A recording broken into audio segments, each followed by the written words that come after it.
Hello everybody, so today you probably already clicked on the video wondering how am I going to qual for the Solo Victory Cup, and I'm here to tell you there's some easy tricks and tips on how to qual for it, so let's just skip over this and get right into it.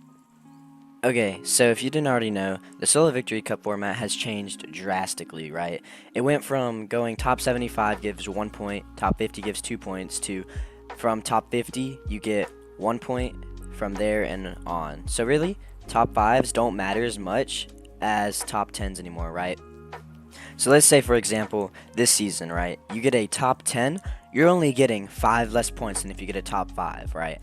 Last season, it was much different, right? You would get around 20 more points than if you got a top 5 than a top 10. This season is also very heavily kill based. So instead of it being 1 kill or 1 point per kill, it is now 2 points per kill. So I definitely recommend having a key game first and landing somewhere very populated, and I also recommend going for those off spawn kills. I also recommend going to Fortnite.gg and using that map as an example, right? So Fortnite.gg, there's a lot of things you can do with it. One thing is most people do is they find their drop spots with it, right? It really helps you find a drop spot and stick there.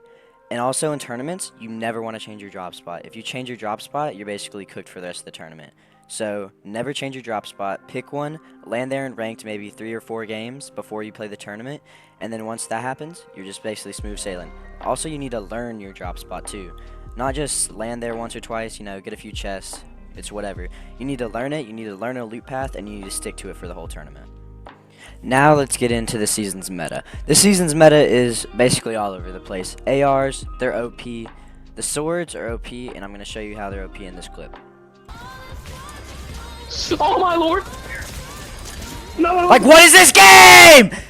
He has 11 HP, and he's just in my box going shing, shing, shing! Now, I definitely would always carry the sword, only because the sword is the best movement item, in my opinion, this season. The reason the Void Mask isn't on my list is because, number one, people can just camp your Void Mask in game, right? If you see someone's Void Mask in an in-game, always box it and pull out your shotgun. Because if someone voids, they're full box and they're just basically dead. Which is why, in games, the sword is the best. Now, mid-game, I would definitely probably carry the Void. But once you get a refresh and someone has a sword as their refresh, I definitely would pick the sword up when you're getting closer to endgame. Now, the reason I would not carry the sword during mid-game is because they patched mostly all the glitches with the sword, right? So you can't do long distance 100-meter dashes anymore, nor can you fly with it. So at this point, they just full nerfed it for this cash cup, right? Which is why Void Mask is OP in mid-game, not in the end-game. So definitely carry Void Mask in mid-game, and in the end-game, carry the sword.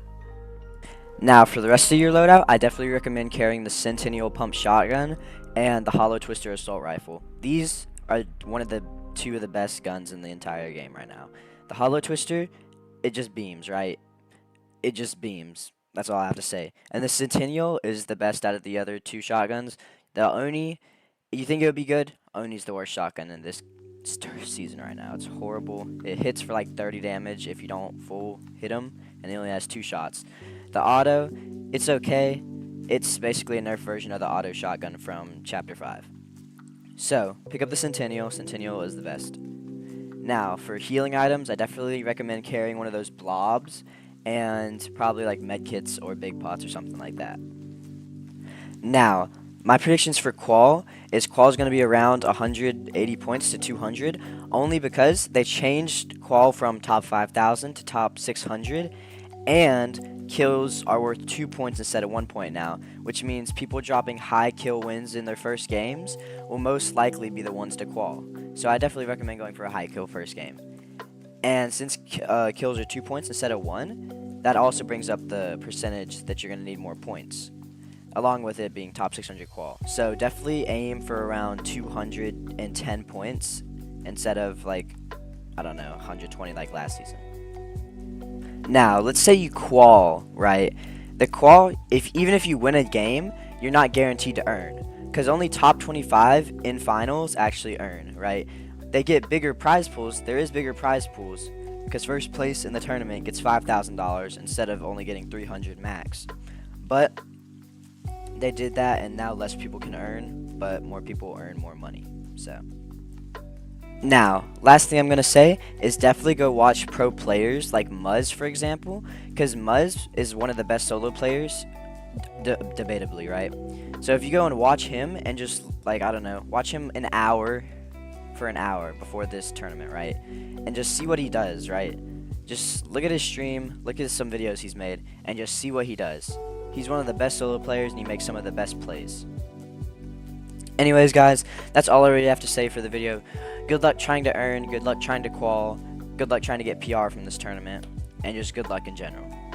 This is all I have for this video, and peace out, guys.